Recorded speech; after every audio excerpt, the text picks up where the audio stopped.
believe you guys packed this podcast studio. Thank you so much for, getting in your cars, braving traffic, and appearing. Yes, wow, on a what Sunday an audience. evening like this. Thank you so much. You're Incredible, amazing. incredible. Hello, everyone. Let me introduce your co-host really quickly. Wow. Let me pull up the joke here. Oh, the writer's room that I hire actually to write the intro jokes is on strike. So this is Sandeep Parikh.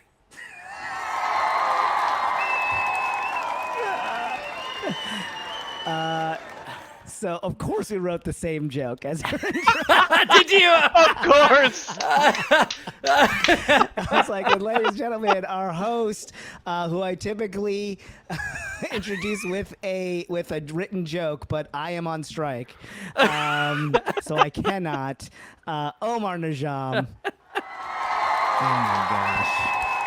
Amazing. For those of you unfamiliar, I am co-host, Omar's host, because he's the reigning champion of our podcast. Congratulations, Omar. Because we had no challenge last week. Yeah, so you're keeping the streak going by default. 1993, baby. This is how I do it.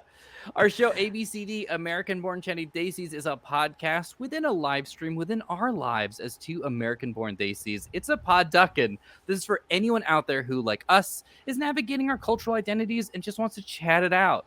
That's right. We are live right now. Hello to everybody in the live stream. On tap for today, we got 3 parts here. We're doing the chakra check-in, which is going to be about the WGA strike. What's that? What's that all about? Has anybody heard about that? I mean, actually, I'm like genuinely just hesitant. Like, I've heard about it because it's my entire social feeds is all the strike. But I'm like, I'm wondering if people not entertainment actually have. So we wanted to, of course, talk about the strike because that's very much relevant in our lives right now. And I think that there's some huge things going on. So we're gonna delve into that. And then secondly, we're gonna play a little fun game of World's Worst, where we are gonna show you what life without writers would look like.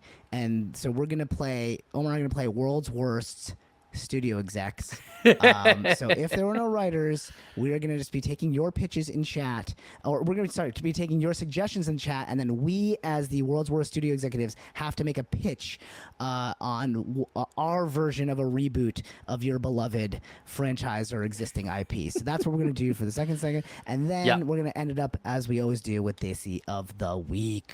Yes. This week, instead of mentioning our sponsors, we're dedicating that time to raising awareness about the fight against lupus, and would love for you to contribute to Game On to End Lupus, an organization working with the Lupus Foundation. Sandeep has some facts about lupus to share with us. Yeah, so lupus, not so great. If you're unfamiliar, lupus is a chronic long-term disease that can cause inflammation and pain in and literally any part of your body. It's an autoimmune disease, which means that your immune system, the system that fights infections, attacks your healthy tissue instead. So it just like literally turns on itself. Lupus symptoms can be super severe, highly unpredictable, cause debilitating pain to like anything, skin, kidneys, heart, lungs. It's really terrible. A lot of our friends are afflicted. A lot of our streaming friends are afflicted with this, in large part because, streaming is the one thing that they can still do that's creative, as a creative outlet. It's been this amazing thing for this community to find each other. And so some of our favorite streamers, 8BitD, LBell, Coco Confessions, and more have put together this incredible campaign called Game On to End Lupus, where they have over, I think, 125 streamers streaming Amazing. To raise money. And so we are doing that with this live stream, which is also then going to be, of course, a podcast that lives on. So you can, if you're just hearing this on the podcast, you can still donate, even though we're going to be taking sort of live donations while we do this show as well. Yes, absolutely. So please head over to lupus.org to make a donation in any amount, or hit up the link in our show notes. Also, we have, as the show is live, some live redemptions going on, and we have one of those that actually came in right before we started going live from Dublin. Okay. Snap. So for the podcast listeners, this is the first they're hearing that we're doing this. So when people are at the live donation donate $25 or more, they can name somebody that Sandeep and Omar have to genuinely compliment. Yes. And the redeem this time is a celebrity crush, past or present, you feel a need to justify. So whoever that is to Oh, you, you need to genuinely wow. compliment them. This is You rough. Need to. This is from justify. Dodecatuplet. A celebrity crush. Sorry, I need that again. Okay. A celebrity crush. So it's a celebrity past or crush, present. past or present, that you feel you Yeah. need to justify. That's who you're Well, complimenting. I need to justify why I have a crush on this celebrity. That's as much as I've got in the redeem. Yeah, So it's up to okay. you how you want to interpret that Wow. beyond there. I mean, I don't know why I'd have to justify any of them because I feel like they're Have you had a don't crush on know. a celebrity that you shouldn't? that I shouldn't have a crush on. Yeah. Jake Gyllenhaal. No. Sorry, that's a reference to JG. pre-show. Yeah. You got I somebody? will. I'll throw this out.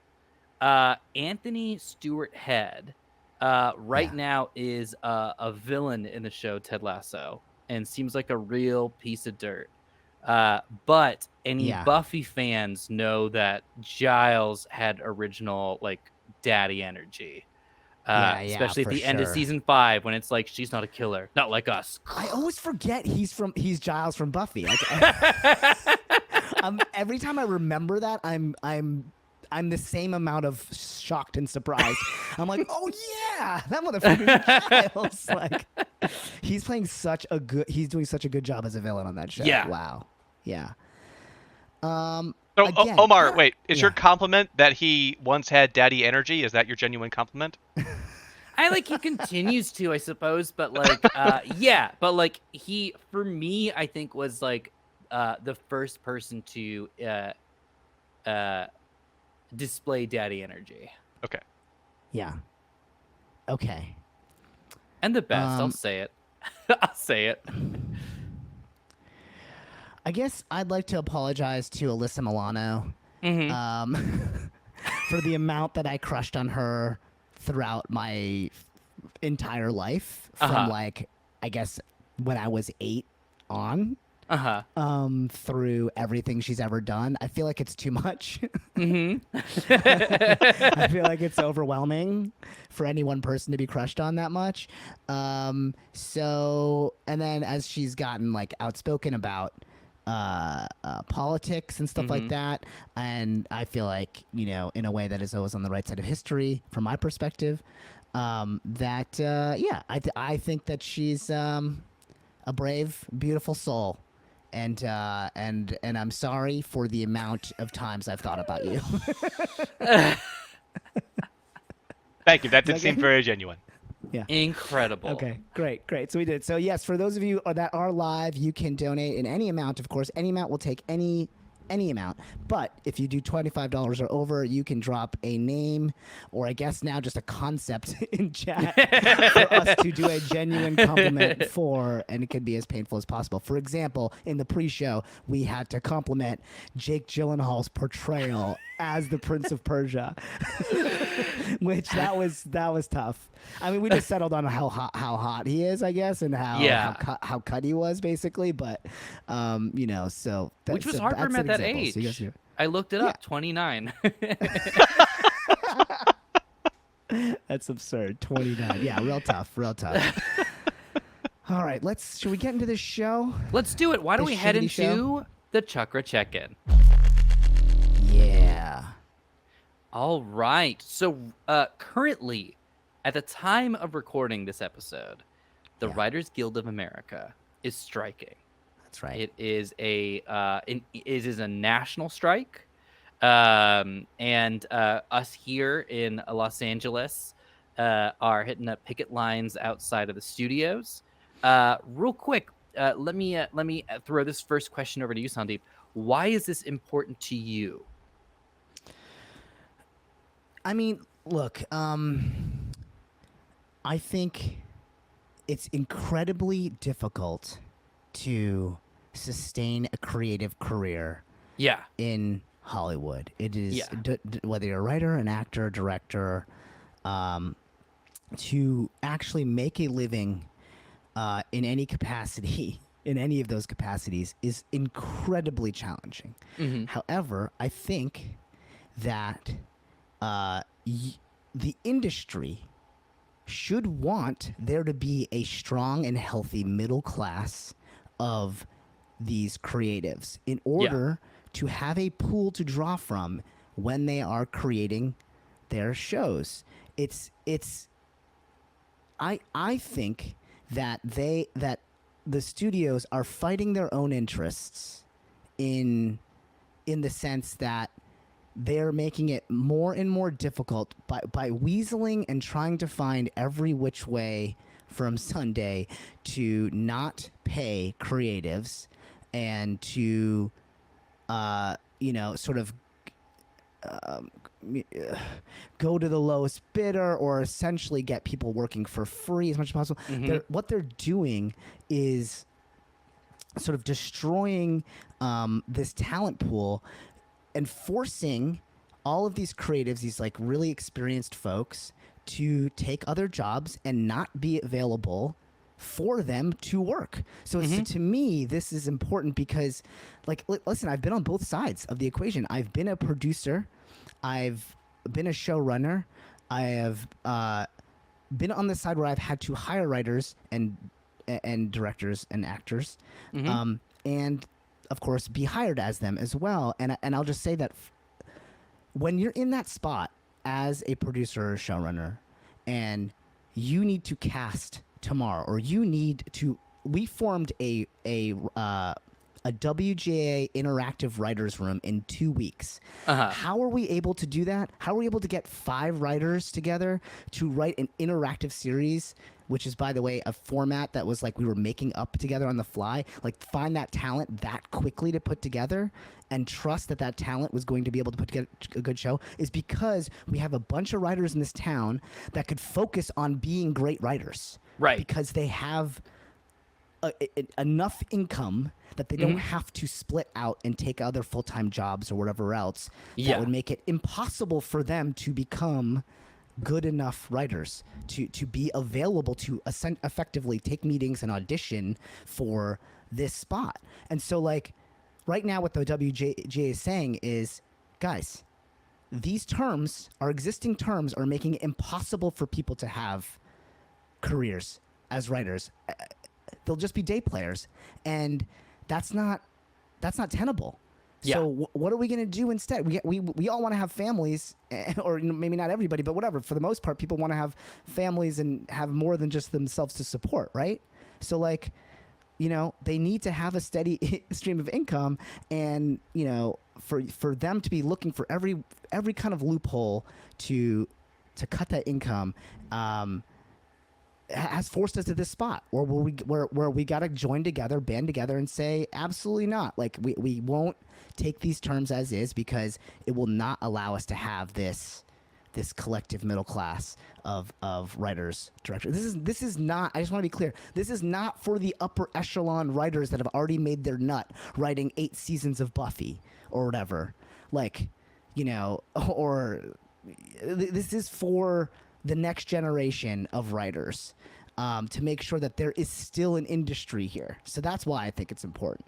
How about you? I mean, like, is there anything that I like? Well, what's hitting you? Because you're in the writers' room quite a bit. Yeah. So full transparency, I'm not in WGA. I'm in IATSE. I work support staff, so I'm a writer's assistant. And in the general scope of knowing how hard writers work, it is wild. It's in the same way that when they're like, oh, you are a teacher, you teach a class of 20 students. Okay, now it's 40. Like, we're not going to change. Like, we're going to probably even deduct your pay or the general budget, and we're going to double what we expect of you.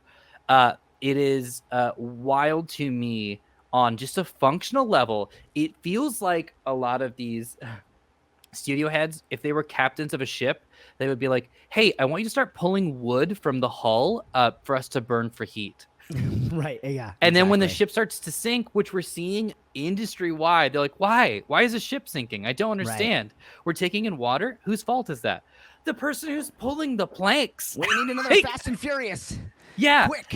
And it is the only thing that's going to save us. I think the thing that's really tough that we're starting to kind of like pull away from, that I'm starting to like see, and maybe it's just my own experience online, but that people at the top or rich people have to be very smart has been sort of the ongoing narrative.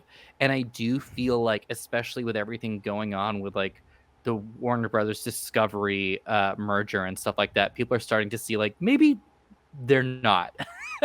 And Maybe it there's is more privilege than intelligence going on there. yeah. Like, yeah, you know, maybe there's more. What if we just get rid of our nepotism and- product? Yeah. Yeah, it is a race to see who can gut the most of the moving train and then abandon it before it crashes. But to me, on a wider scale of things, you know, especially as someone not in WGA, television effectively raised me. I feel like when you have good television that's an ongoing basis, I love movies, I love cinema, that's where I live, but television, you check in once a week with your friends. It's a discussion. You get to explore ideas and experiences. And I felt like I had already gotten a pretty good head start on adult life before I was 18 because of, you know, Grey's Anatomy or whatever. I got to watch these conversations happen. I got to run these thought experiments. I think it's important. I think writing is important. I think screenwriting and television writing is crucial for our current functioning society. And to gut that, I think is going to have huge social repercussions. And by the way, I feel like, you know, like I hear a lot of people saying like, well, everybody's shifting to unscripted now, and so like they're gonna say, you know, all these studios and stuff are like Hello Sunshine internally is like, oh, we've got to figure out how to make sure that 80% of our stuff is going to be unscripted going forward, so we can keep selling stuff. And it's like, by the way, if we're being real, unscripted doesn't exist. That's like not a real thing. Yes. Unscripted is scripted. There are writers that they're writing outlines, they're pitching lines, they're pitching jokes for these unscripted actors to reality say. show have writers. Yes, they have writers. That's right. So it is just it's another loophole that can be exploited to, you know, churn more of a profit and sort of suppress the working class. I mean, that's really like what it comes down or exploit the working class and get around guild rules. And I mean, listen, I get it. It's a game in the sense that you know, that's what negotiations kind of are. It's like posturing and, you know, forcing people to you know, pull levers and show their leverage and play their cards and all this stuff. But unfortunately, it's a game that is like dramatically affecting people's lives and the ability to earn a living wage and, you know, putting their livelihoods at risk. So it's a game at the highest levels, but it's the reality of it is it's a fight that we have to as writers and you know, I think as I was SAG long before I was WGA. I was only WGA in this past right before the pandemics when I joined the WGA, and then I haven't really had much of a WGA job since then, but I still pay my dues and I'm a proud member of it, and I'm like, you know, I know the time will come where I'll be very thankful that I have a WGA membership. I mean, that time is, I think, right now, you know, where people are banding together and saying, look, I think Adam Conover, he's like such a spokesperson for this, and he said it great where he's the guy that did Adam Ruins Everything, and he was just talking about like, look, this is, I think we're people across the country and every industry is feeling the pinch, right? Is feeling like the world is shit right now and the world is fucked up. And I'm sorry, I'm going to do a total bastardization and paraphrasing of what he said, but effectively that, like, you know, look, everyone's feeling this, and, you know, there's some people out there that also feel like, well, why should I support writers over, say, you know, coal miners or anybody else that's working class that's having, you know, difficulty. And it's like, listen, this is what we care about. This is the product that we love to create for you, television and film, and this is our opportunity to band together and push the boulder up a little bit as best we can to fight those that are in power that are, by the way, making huge profits, right? Like some of the biggest massive profits, and always looking for ways to shortchange the workers that sort of lead them to the profits. So this is just like, we're not saying we're better than any other guild out there or better than any other working class person out there, but like this is our ability to hopefully affect some positive change for the working class in the industry that we're in. So we're gonna do it, and you're seeing it on the picket lines. There's an incredible energy. You know, there are lines around the clock. They're doing like 24-hour lines in some places now to like, and the Teamsters have come out and said, look, that they're not gonna cross the picket line, so they will not drive a truck. Obviously through people, but they're gonna not drive into the picket line. To support the strike, they were gonna stop running people over for the duration of the strike. Thank you, Teamsters. Really don't cross the picket line with a truck. No, but they're like, really, we're happy to like park and not bring in the supplies needed for production. Yeah. Because as long as there's a picket line out there, they are not going to drive into a Disney lot right now. You know, if you're listening to this, I think that's pretty amazing. If you're in WGA and you can get out there and picket, like let's go. Your physical presence actually does matter. Speaking of amazing people, Zal the Eager has donated to our charity drive for Lupus at the $25 level with a redemption on there. Oh, okay, here we go. So the compliment request here is to compliment Omar's mom, Mama Najam, as the funniest person. Mama Najam. She's gonna love this. Oh yeah, this is. I have to do this. Oh no. Yeah. Well, it's compliment Omar. You're both gonna have to do it. Yeah. Well, I was gonna say that like I did already say that she's a better host than I am and funnier than the both of us combined. So I don't know how much more I can say than that. I will say that she strikes me. I'll just say this and then I can't wait for Omar what Omar's compliment is. But like, I love. Like, I have not heard much from people in her generation, like Indian Americans or Indian immigrants in her generation, that are creatives, that are artists. Right, yeah. That is not something that are artists first. You know, not like, oh, I dabble in painting, you know, like in between, you know, rounds at the hospital or whatever. Like this is, she's like, and so that was, I was really inspired by, you know, hearing about her art. So that's my compliment. That's a good compliment. I'll give my mom this compliment. She will talk to anyone. She for gift of gab. Yeah. For someone who lived through Maggie Thatcher's England and America's America, the fact that like in any state anywhere where I'm just like, let's just leave, let's get through this, my Ma Hummerson will be like, hey, what's like you know, what's with that flag you've got there or whatever, and we'll like chat with anyone without like a second of hesitation. It is a confidence that I could only aspire to. Yeah, amazing. We love Mama Najam. So that was a good. Thank you so much for your contribution to GoTell as well. That was awesome. Yeah. So I don't know. Jumping back in, and then I think we'll close out this segment. You know, we have this question of like, what should be the end result for both sides? Yeah. You know, do you have a take on what you're hoping to come out of this? Oh yeah, there has been a sustainable model of paying writers. Yeah. So just go to that.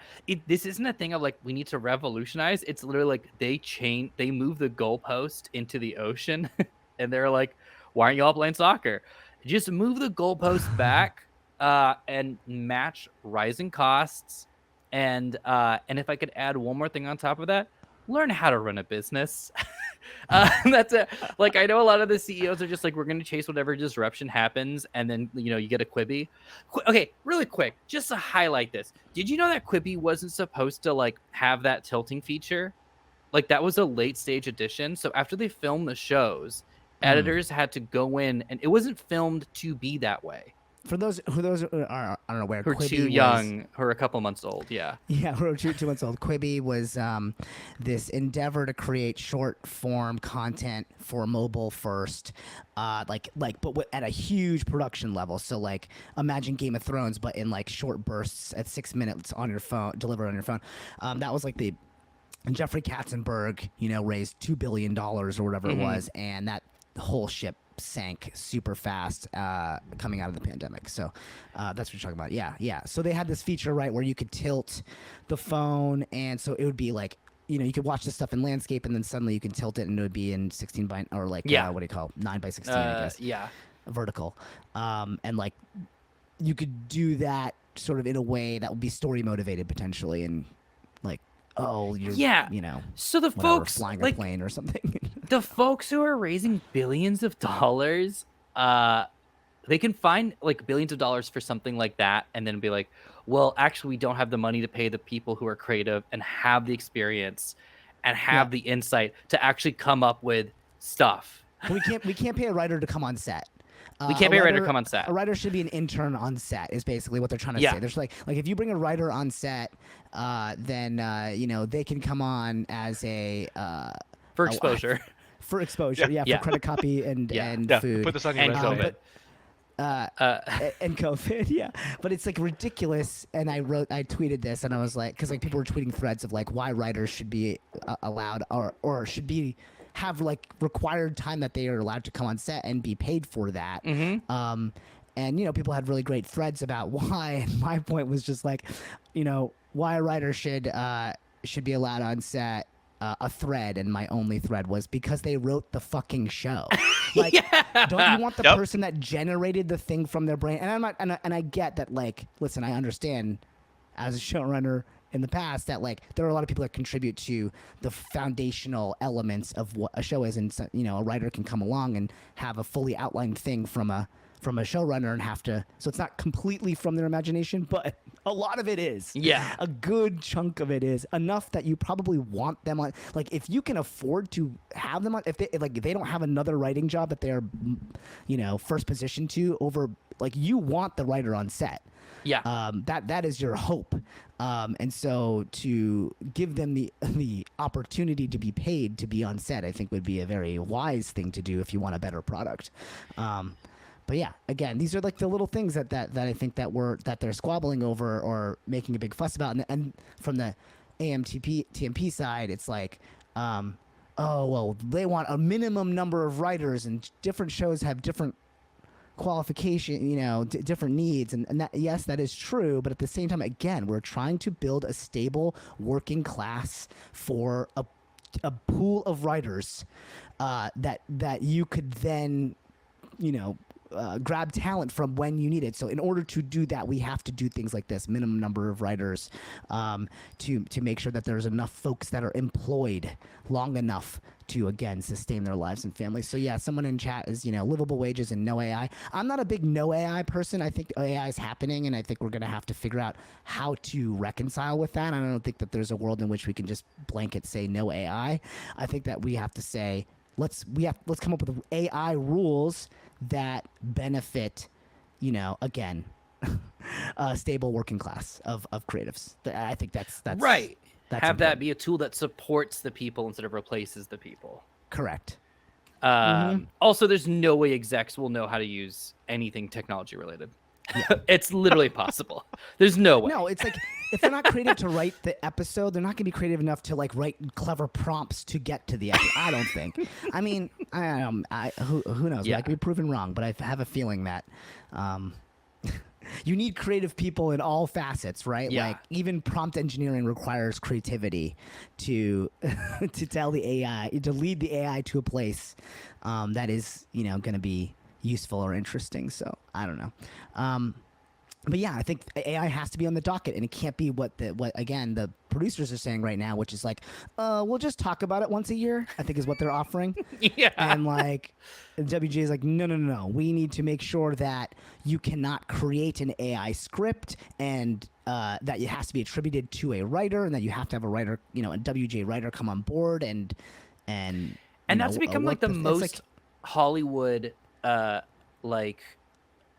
the podcast ever. But essentially, like a big fear of that too is they'll have writers come on to do really basic pay work, like unsustainable pay work, and then the fear is like, or one of the many fears is, and then they would feed that into a program, and the program would take credit, get the credit, and then you wouldn't have to pay the writers based off of this stuff. Right. It's not even like what can AI do, it's just like how can we find ways to not give people credit. Right. You pay the writers for the work they do. Pay the writers for an outline, and then you feed the outline into ChatGPT and say, "Hey, build it. Here's the prompt. Give me a one page," and then boom, Yes. ChatGPT wrote the script. Right. It's vice versa, where it's like, oh, we generated the concept. See, like the created by credit is like a often fought for and sought after credit, right? Like, Yeah. and the way to get, I learned so much in this last project of how you get a created by credit. You have to either write the pilot, or have you have to write. So that is the first part. You can't just like, have come up with the idea in your head, and then if like you need to put words to a page in order to be eligible to say that you created by. And so you have to get there's like a certain amount of things that you either have to be credited as a writer on the pilot, or a story by credit, I think also might count. So like you need to have like sort of what do you call like their predecessor credits that you need to get before you can get the created by credit, essentially. And so the fear would be like, oh, the studio exec just like jammed out a bunch of ideas on ChatGPT. It spit out the concept that they want to use. Now that's created by quote unquote AI, and then so this first draft is essentially given to another writer, and you can just pay them a script fee or rewrite fee, and you don't have to give them all the sort of other benefits of getting a created by or an EP credit on the project. So that's that's stuff that we got to look out for, right? Because it's going to obviously cut into people's wallets pretty heavily. In short, I suppose, like in terms of what chakra, I feel like it's all of them. It is my like grounded stability is gone. My confidence I was gonna go root chakra shaken. For me. Yeah. Thanks for bringing it back to the purpose of the segment. My heart is hurt for my friends affected, all the way to like, the crown chakra and the third eye of just like, where's this heading? Where's this going? I do feel like it is an entire Gotta use that throat chakra to get our voices out there. The expression of it. And also let's look at, we're talking a lot about the negative. Let's talk about the positive. The 97%, right, it was like over 97% of the WGA voted to strike, to authorize the strike. When you look at pictures, so many signs are hilarious. People are hanging out, getting lunch. I read a thing about how an animation writer bought a bunch of live action writers lunch after they came back from the picket lines. The amount of support of creatives is something we can point to. It's really hard to control the stuff at the top because they're just wilding out there, crushing entire established networks and then getting a Christmas bonus. But in terms of our folks, people are being so supportive and so wonderful and looking out for each other, and that's great. And I'm completely unsurprised that storytellers who write stories about heroes are trying to do the same thing. Yeah, it is a cool thing energetically that's happening, and you can see there's a lot of bonding happening on the picket lines. Just a couple quick of my favorite picket signs that I've seen out there. This is from Christopher Derrick at Unauthorized CBD. If you want to follow him on Twitter, we're asking for less than one Fox News settlement.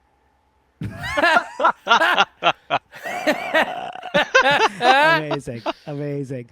Jenny Yang, very funny comedian and old friend of mine. Give up just one yacht. Pretty fun. Let's see. Carol is the new Karen. That's really good. Carol Lombardini. Maybe it's time that Karen gets Maybe Karen's get a break. Maybe Karen's get a break. Carol's here to take over. Carol's up. Yeah.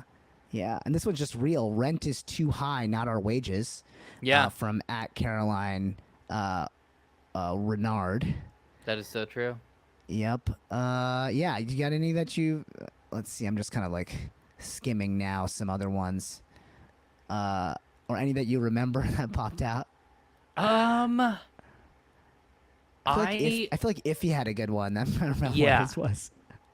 Yeah, Iffy Nawadaway. Let's see if I can find it. I will compile a bunch of my favorites. I'm trying to figure out what mine's going to be tomorrow. Yeah, I know, right? That's been my biggest struggle. I'm nervous. Like, I gotta will it live up? Because you're amongst like the best of the best, so it's like you really got to come in with a strong pitch. Yeah. So yeah, Iffy was one of the writers on Wizard School Dropout, which was our WGA project. And so I always love seeing his gigantic muscles on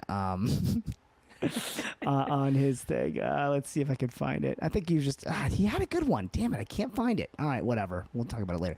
ChatGPT has one for you. This is it. It's I guess I'm just a sucker for basketball puns. Iverson is the only AI I mess with. So I enjoyed that one. Very funny. Anyway. ChatGPT is suggesting that you put attention or pencils are down, and we can't think of anything witty to put in this picket sign until our demands are met.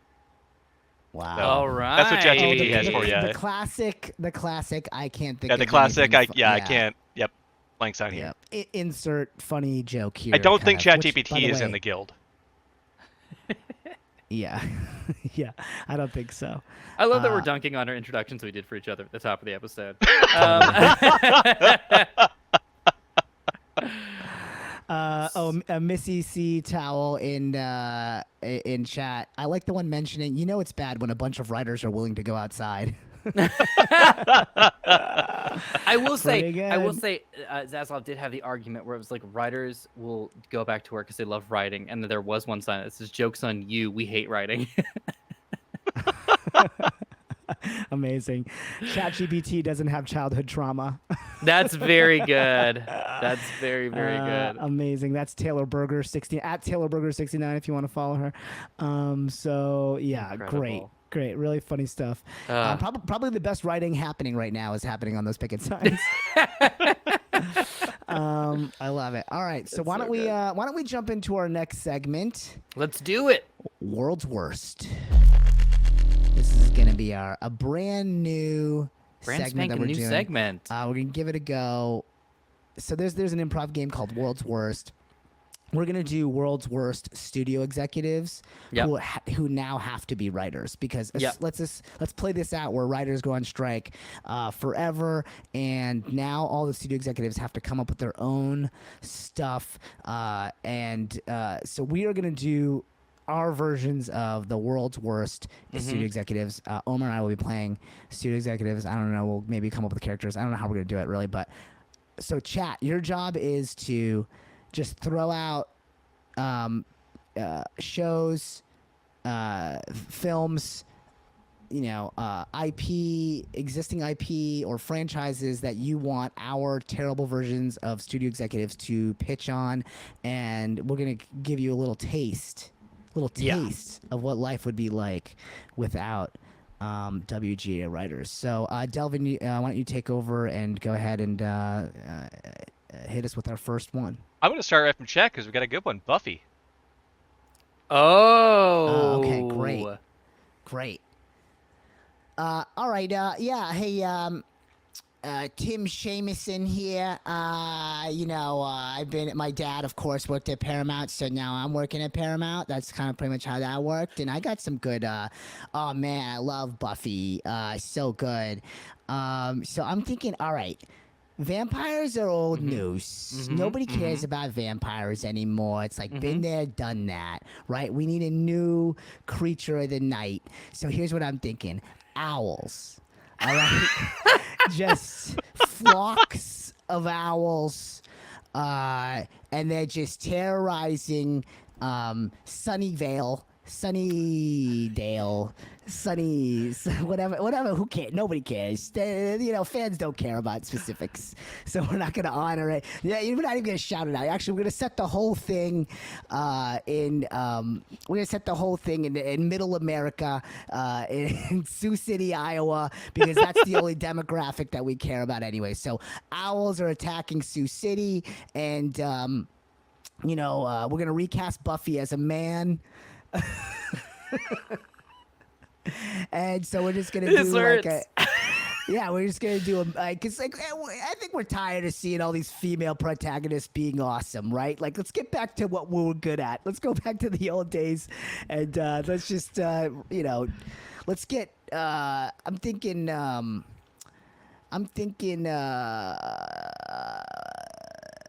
Carrot Top needs a resurrection, so Carrot Top's gonna play Buffy. Owls in Sioux City, Iowa. That's my pitch. Okay. Yeah. Hello, everyone. Mr. Sapphire here. Mr. Sapphire, thank you very much, will do. I'm working on the doctorate. I'm trying to buy a wing at USC to see if they'll give me one. Okay. Vampires are done. Vampires are over with. For But sure, I what- agree with that. But what I'm looking for is to have my money make money. And the way we do that is product placement. Yeah. Oh, So instead of vampires, these are just bad to do kids. And the Buffys of the world, of which there are a couple, so we can sell sort of different dolls in Target. What they do is when they fight them with these like name brand baseball bats, because Suicide Squad did really well. It was nominated for an Oscar for best costume, so we're kind of going for that. We're gonna have like these branded baseball bats, and when you hit one of these good for nothings with a baseball bat, they turn into Mountain Dew or whatever competing soda company is interested. Then these kids bottle that delicious Mountain Dew or competing soda company, and when they imbibe it, they just have a real good time, a real good sexy time at a dance club called the Bronze. Or if the soda company would like to buy that, maybe it's called the Pepsi. I don't know. Great. I love it. Sold. I think we got that one. That was great. So what's In the what's bag. next? Yeah, nailed it. All right, next one on Don't the list even- is Forrest Gump. Okay.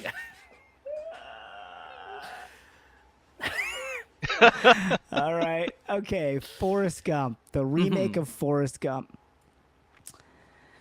I think you can do sequels with this too. If you think a sequel is the better way for the bad exec to go, rather than a reboot, I think that's up to you. Yeah. You're the studio Yeah, exec. good We can't point. tell you you're wrong. All right. Mm-hmm.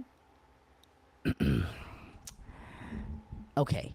So Forrest Gump, you know how the whole thing about Forrest Gump is like he goes back in time, or like we see that he's like, oh man, he doesn't go back in time. Wait, wait. It's Forrest Gump, but he goes back in time. Hear me out. So I had a Saving Private Ryan intro that happened for me where I was just like, what is happening? it's Gump throughout history, but I'm talking we go way back, prehistoric. Gump has to go to caveman. He's got to go to dinosaur times and save the first mammal from that goes from the ocean to to the sea, and that mammal is going to be played. It's going to be voiced by Wesley Snipes. Hmm. Huh? Okay. Quantum okay. Gump.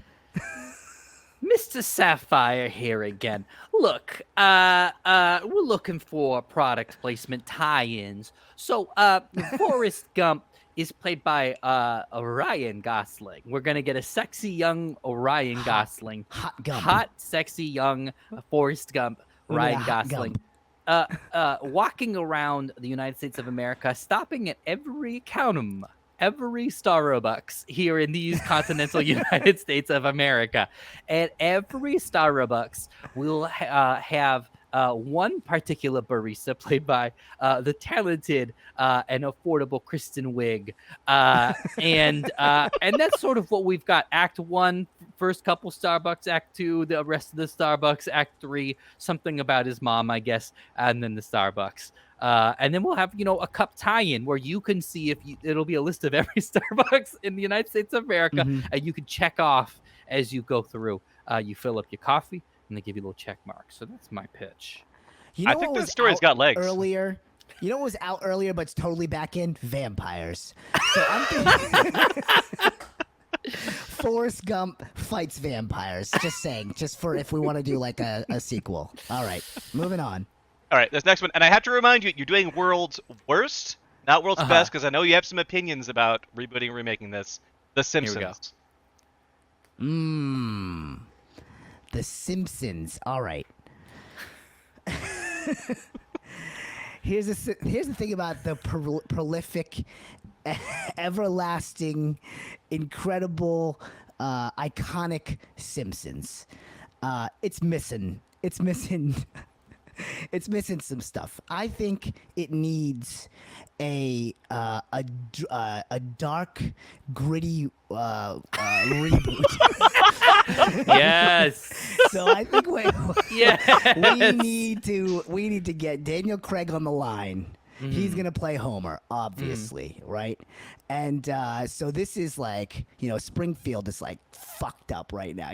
Like Springfield is one of those tough on its luck, working class towns, factories shutting down, and it needs one hero, and that hero is Daniel Craig playing Homer.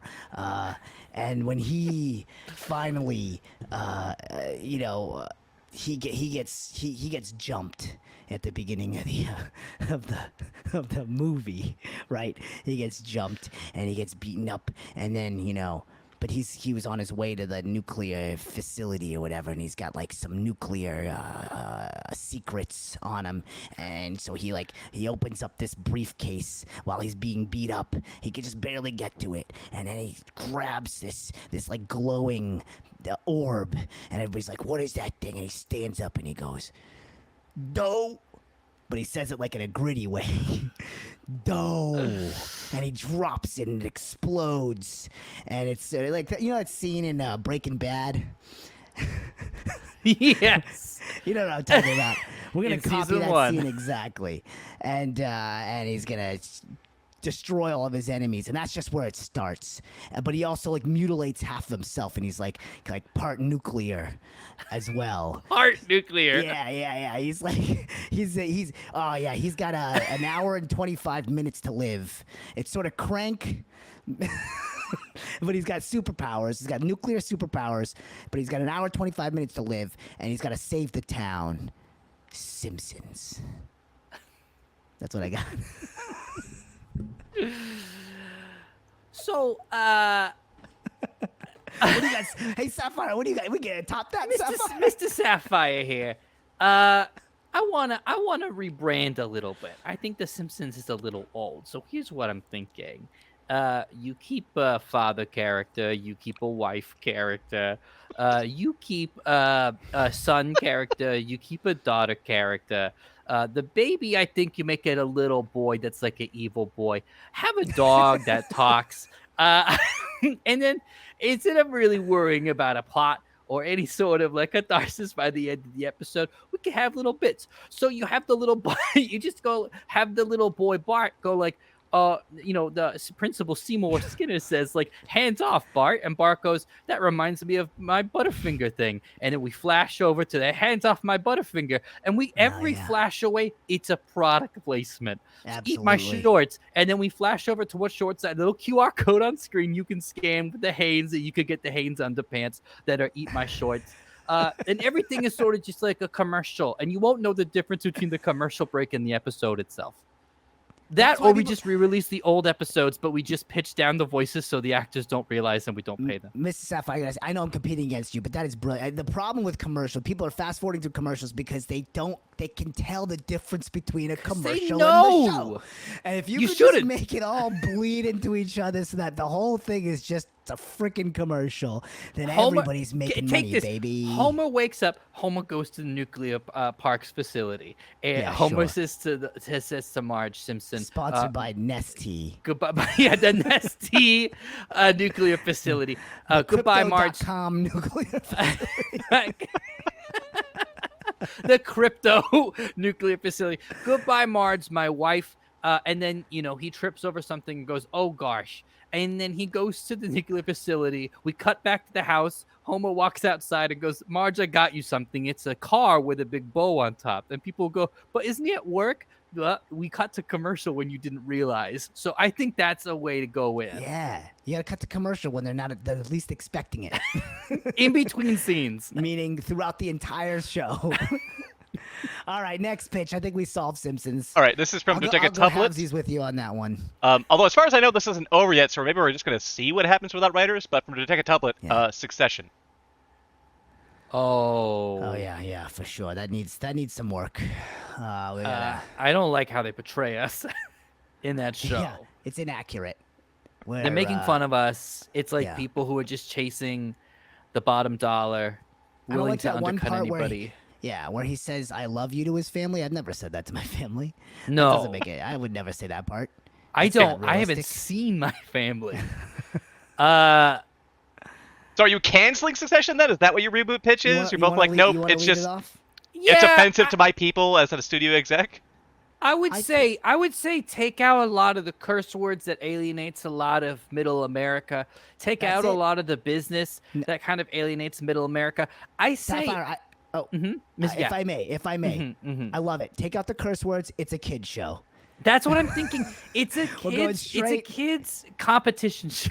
Thinking it's like Nick Jr. We get 'em Exactly. young, and they're competing. Yeah, for the rest to of their win. lives. Yeah, they're competing to win Did Fox you- News. See, yeah, exactly. Did you see that one documentary about everybody who has to play red light, green light, and if they lose, they die? Do you remember Yeah. that documentary on Let's- Netflix? Yeah, I let's do love with that. Kids. Let's do that Yeah, with kids. that's what I'm thinking. Lock them in contractually in perpetuity, and then Oh, they this play is little perfect. games, and then whoever is the strongest gets Fox Yeah, News Gets a Fox News, and liability. the other ones get killed. And this is perfect because there's all these orphans, right? Mm-hmm. And what are they doing? What We are, already and have what an are they doing? Population problem. So we're gonna remake the documentary. That Squid Korean, Games. Yeah. That's the name of it. My assistant Oh, is telling me. whatever Asian country it was from, I don't know. They're all the same to me, Yeah. frankly. And we're gonna remake that documentary, but put it for kids, and Yeah. they're competing over who gets to take over Fox News. There it is. So we got Yeah. it done. I love it. Let's go That's halvesies it. on that one That's- too. That's locked and loaded. Well, And I want to be clear, no woke stuff in this version of Succession. Yeah, none of that I think woke stuff. Succession's too woke, and it I really is agree. pushing it. And I think the NRA would be really interested in a branded content kind of play with this. I forgot let's the just product placement. product placement would be great. Let's just lean right into that. And maybe Kool-Aid. Yeah. We can see if we can mix and match those. I'm proud of this. I think that there's a lot of potential here. All right, what's next? What next problem to solve? All right, the next one we need a reboot, a sequel for is Ferris Bueller's Day Off. Yeah, Oh, obviously. no, don't take a day off. He's gotta work. Piece of Gotta shit. go to work. Fucking lazy, Are you kidding me? lazy fuck. What is he Put on the doing? work. Mrs. Sapphire here. I've never taken a day off of work my entire life. What's my I don't- job? It's yeah. appearing to be superior to other people. And I don't ever stop that. I've been doing that since I was 6. Since I was 6 years old out of the womb, I stayed. I wanted to That's study. I right. wanted to come out prepared and fully grown. Listen, Ferris Bueller has to go to work. Yeah, that's what it is. It's Ferris Bueller's. Yeah, that's right. It's like one of those.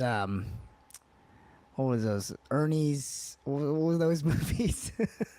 Ernest? Ernest Goes to Prison or whatever. Yeah. So we're gonna franchise them like that. So it's Ferris Bueller, except that he does. It's Ferris Bueller meets Dirty Jobs, and so he just goes to different workplaces. Again, this is gonna be unscripted because we don't need writers. Unscripted for middle America. That's right.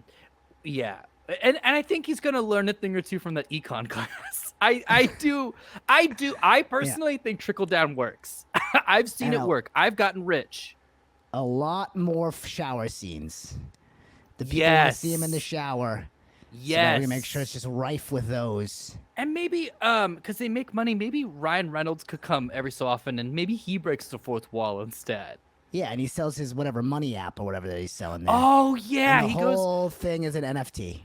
That's whole thing good. is You just could an buy NFT. you could buy the show. It's a show, by the way. You could buy the show as an NFT, and you'd own And it. it's an NFT. That's right. Yeah. And then we'll have NFT shirts for merchandise. That's good. You can wear the show, the crypto show, the crypt show. You can wear it.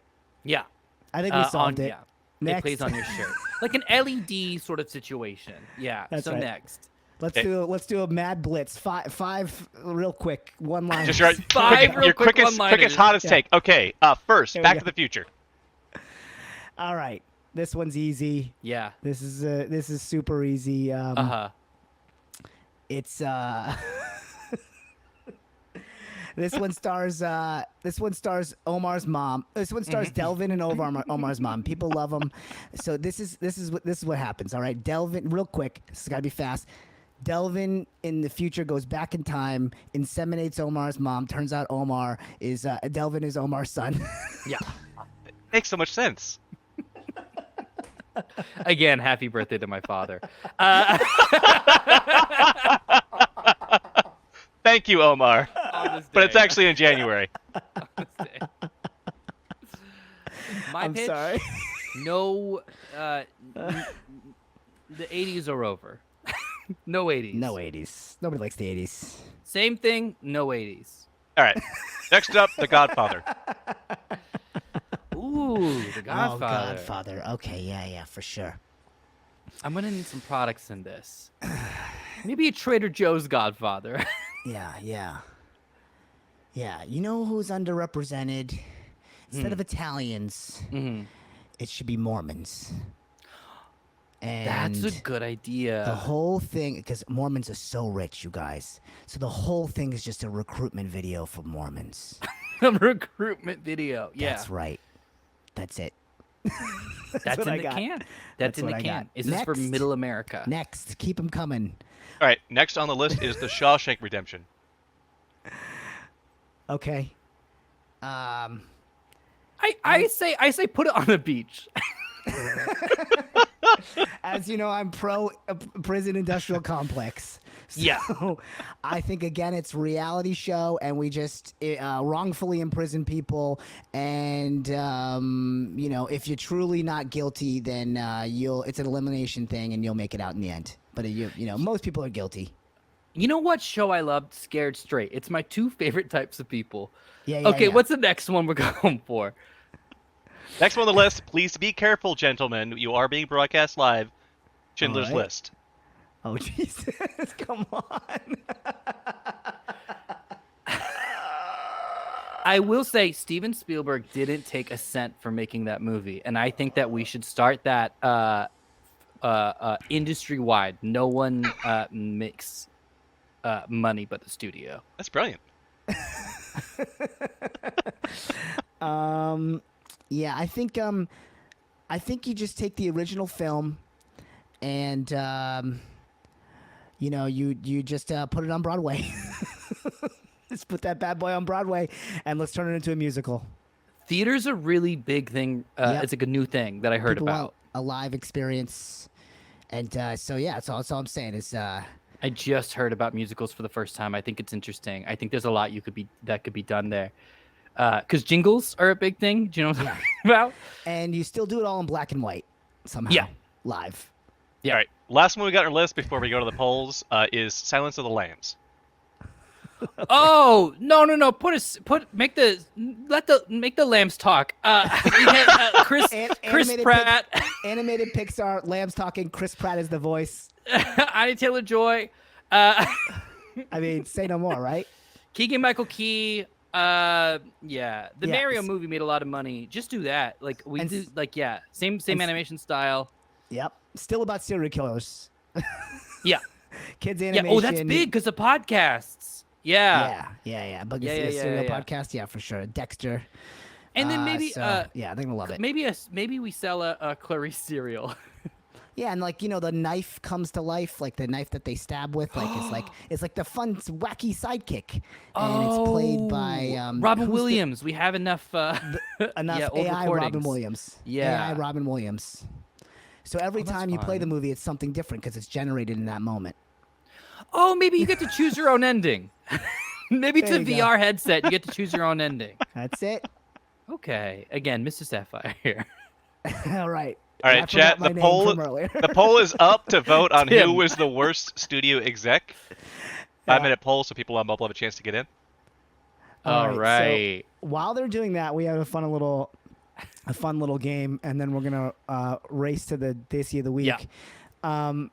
So listen, all the people are talking about AI, and we thought it would be pretty silly if we got in there and did the AI. Let's do a what is Chat GPT's version of a Guild reboot? Yeah. So for those unfamiliar, the Guild show created by Felicia Day. And starred me. It was actually during the time of the first writer's strike. Starred just only me. And I think Felicia was in it too, or whatever. Yeah. A little up and coming talent known as Jeff Lewis. Yeah. Yep. And yeah, and then whatever, Robin and Amy and Vince. Blah blah blah blah, etc. etc. Will Wheaton. We're gonna see how ChatGPT reboots this while we're waiting for, just because we're waiting for these votes to come in, just because we thought that would be silly and fun. Here's the prompt. I will say, write an outline for a reboot. Reboot or remake? A reboot. A reboot of I'll just in case it doesn't know, Felicia Day's internet Sensation. Oh. the guild. I just feel like the guild might be a generic enough search term that like, won't know what that is. Okay, so here we go. Sure. Here's an outline for a reboot of Felicia Day's internet series, The Guild. Introduction. Brief overview of the Guild and its original run. Explanation and need for a reboot. Introducing a new cast and crew. How fucking dare you? AI is literally replacing you in this. Wait, this isn't even like, no, I want like plot and stuff. This is like, What's it saying? see? What's it saying? Okay, all right. It's saying okay. 2, setting and premise. Updating the setting to reflect the modern gaming landscape. The new premise of the show, including the main characters and their motivations. All right, so what is the new premise of the show? What is the new premise? What is the new premise of the show? Why are we doing this reboot? By the way, folks, this is the tone that Sandeep takes anytime he's talking to a computer. This isn't just ChatGPT. Always how he talks to it. Or one of his exactly. writers. The new premise of the rebooted The Guild show can be updated to reflect the modern gaming landscape. The show can follow a group of gamers who are members of an online gaming community and explore the relationships they have with each other, both in game and real life. That's just the existing show. The reboot can also focus on the impact that gaming has on the players' personal lives and the challenges they face while balancing their gaming with real-life responsibilities. Again, just the show. No, this is great because this is exactly how reboots are pitched. When they go in and they're just like, we're gonna do Buffy, but it's a reboot. The realistic version is she slays vampires. In the previous one, she slayed vampires, but in this one, it's gonna be new vampires. Also, memes, and that's like a pitch. What is the plot of the reboot? That's what I'm gonna ask. Okay, here we go. Let's get to the meat and potatoes. No, it's just repeating the same stuff. It's not being specific. All right, how about this? Who should you play cast? the new cast of the Guild? As an A-line... Oh, it's giving me... Oh, here we go. Okay, great. It's saying, I don't have personal opinions or biases. However, I can suggest some talented actors who could potentially play the new cast of the Guild. Here we go. Here we go. Okay. Brie Larson. I guess this would probably be in Felicia's role. John Boyega. I guess that's me. Yep. Or Vince. Okay. Or Vince. Aquafina. So that's, I guess, Amy. Millie Bobby Brown. That's Vince. Oh. That's the new Vince, baby. That's new Vince. She's young. And Noah Centineo. I don't know who that is. Okay. Centineo. I don't know who Noah Centineo is, but maybe that's the new Jeff Lewis. All right. I guess I should know who that is if you know in chat. All right. What is the inciting incident? Oh, did the Well, the poll is long closed, but if this is good stuff, okay. go as long as you like. Okay. Noah Centineo, by the way, was in the Black Adam film. Oh, okay, great. Okay, I haven't seen that film. In the rebooted The Guild series, the inciting incident could be a major event that threatens the online gaming community that the characters are a part of. For example, the exciting incident could be the announcement that the game is going to be shut down, leaving the characters and their community in disarray. Oh, you mean season 6 of The Guild? This could create a sense of urgency and bring the characters to work towards a common goal to save the game and their community. I'm gonna say that's already season 6 of The Guild. Please come up with something original and I brilliant. love how upset you are by this. So I asked it to I give me am a summary of the upset. plot written by a stereotypical studio exec rather than just Yeah. ChatGPT's own opinion. Like, hey, if a studio yeah, exec is right. like, hey, give me what I would think of, give me more of that. Okay, yeah, go. What all did right. they say? In this reboot of the guild, the story follows a group of stereotypical gamers who meet online and form a guild to compete in a virtual world. Okay, that's new. Still the same thing. Uh-huh. However, the characters are poorly developed and lack depth, relying on overused tropes and stereotypes. How Okay. dare you? The guild leader is an arrogant and sexist man who constantly belittles his female teammates, including the timid and socially awkward healer, the seductive but shallow rogue, and the bumbling and clueless mage. The group's primary I goal is to like win it. the game's ultimate prize, a legendary weapon, but they often get sidetracked by petty arguments and personal drama. Okay, but Okay, that's so still, I mean, that's a fresh take. there's some fresh takes in Yeah. there, but it's still the same There's not basis, enough- No. really. There's not enough misogyny. Yeah. really, on if Twitter. you Yeah, ask the that's what we studio really exec, wanted to that really focus is the on. problem with the guild. It's really not. Amazing. Wow. As the story Realizing being a progresses, misogynist would really confuse Reddit, let me tell you. the guild becomes embroiled in a conspiracy to take over the game service by a rival guild, led by a power-hungry player who is willing to do anything to win. That's just Will Wheaton's character. That's not new. Even when I tell it to do a bad reboot, it's still just ripping off the guild. What's it? So okay, what's unexpected twist that happens mid-season in the reboot? One unexpected twist that could happen mid-season in the rebooted The Guild series is the reveal that one of the characters who has been a trusted member of the group is actually working with a nefarious organization behind the new game. The twist could be revealed through a series of clues that the characters gradually piece together. For example, they might discover that the character has been absent during critical moments, or that they seem to have an unusual amount of knowledge about the organization's activities. The truth comes to light. The characters must confront their former ally and deal with the fallout of their betrayal. This could create a lot of tension within the group and force them to reevaluate their trust in each other. Oh, you mean in season 3 of the Guild when Tinkerballa goes to the Axis of Anarchy? Is that what you mean, ChatGPT? Oh, Okay, yes! Yes!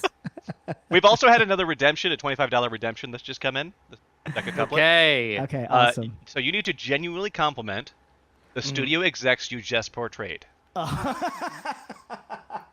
So I think there should be each of you complimenting the other studio exec. Oh my gosh, genuinely compliment. Oh, so Sapphire was buying a wing of USC so that he can get some sort of honorary degree. Yeah. I guess I will say to you, Sapphire, Mm-hmm. even though I'm not sure your motivations are very pure, Mm-hmm. that you are giving to an educational institution Mm-hmm. a grant of money that may benefit other children and, the next generation in Mhm. some capacity, even though I'm sure you'll put your bust, in placard in gold in every window. And the building requires admission. I want to be clear. to pay that he gets a cut of, I'm Yeah. sure. Yeah. That's so gross. I guess that's kind of good. Okay, go ahead. And I gotta say, Yeah. Tim, for being such a schlock exec, Mm-hmm. was one of the most creative voices I've ever heard in that position. Thank Because you. I've never heard someone I'll at do the it top again. say vampires are over. Yeah, What they're I've done. always heard are vampires are now in. Every for year. sure. Every year. Yeah. Every year. The Listen, new thing is vampires. I think vampires are over until my boss tells me they're not over. It's pretty much. Just got handed a piece of paper with the Yeah. word Renfield on it. And I've Yeah. decided that vampires are now in. They're in. All right, so the thank you. poll came back. By the way, yeah, chat is go a bunch ahead. of hooligans You've because they've gotta tied be the kidding. chat. They've tied it. Oh, come on. Come on. You are both the worst. We- And both nobody worse. is That's host next week. amazing. Oh, Dream. Oh, that's really good, all right. actually. I approve All of right, that. we're both co-hosts. Oh, 8-Bit D was in chat. We got to give some shout out to. So 8-Bit D, one of the sort of founders of the movement of GoTel. And I know she's doing nonstop stuff. So the fact that she even dropped in at all, we're very honored Thank to have you. your presence. Thank yes, you. thanks for dropping in. All right. Well, look, that's been World's Worst. We ended in a tie, which feels shitty, which I think is the correct emotion to be feeling when doing completely World's Worst writers, which are studio execs. Yeah. But which is why they this need week, I'm writers. still the host, which allows me to transition to our next segment Bam. by myself and on my own. It's time for Desi of the Week. And the Desi of the Week this week is Zaman Habib. That's right.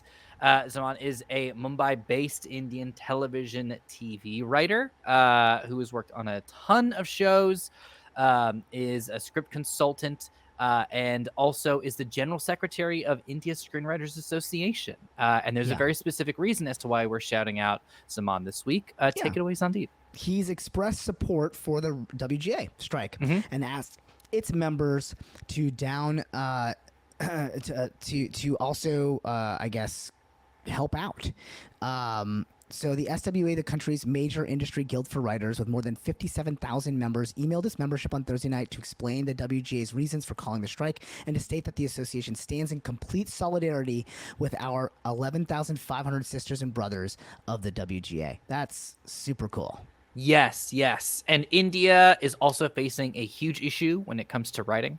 The SWA is currently in the process of drafting a minimum basic contract for its members and initiating negotiations, which is tough because India doesn't have sort of an industry-wide producer's body or like studio body that they can have negotiations with. So this is an uphill battle, but we are sending our support.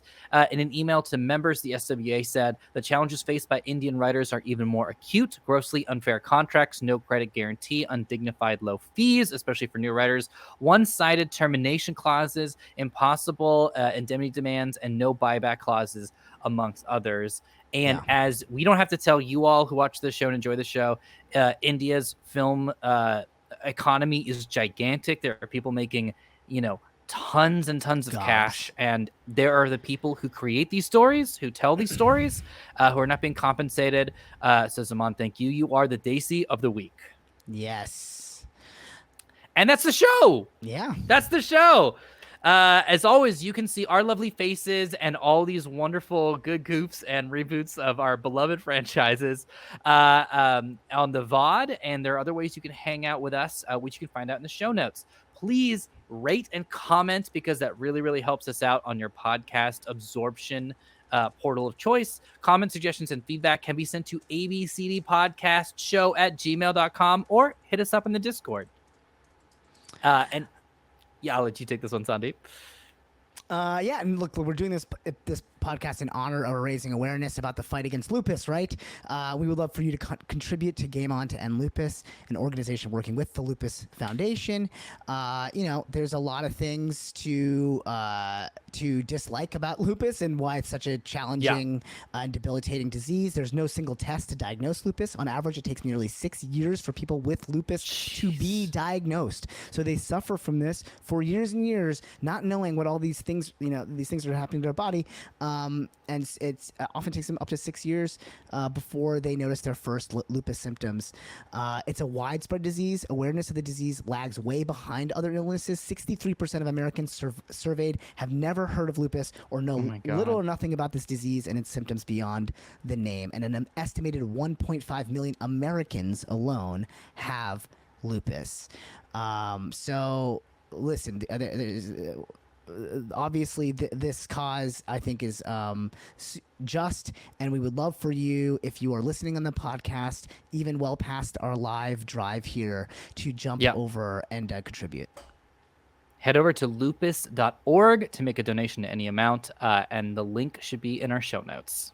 That's right. And as we said to everybody that is listening live, for every $100 that we reach, we are going to be doing giveaways of game keys. So that's always fun. And just to throw out there, if you are listening not live, join us live Sundays at 7:30, because we always do fun stuff like this.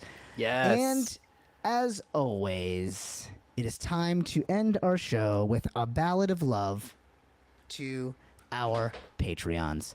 Here we go. Shout out level. And Chair Deep is being a dick. What he does. It's like, come on, dude, trying to ruin the show at the end.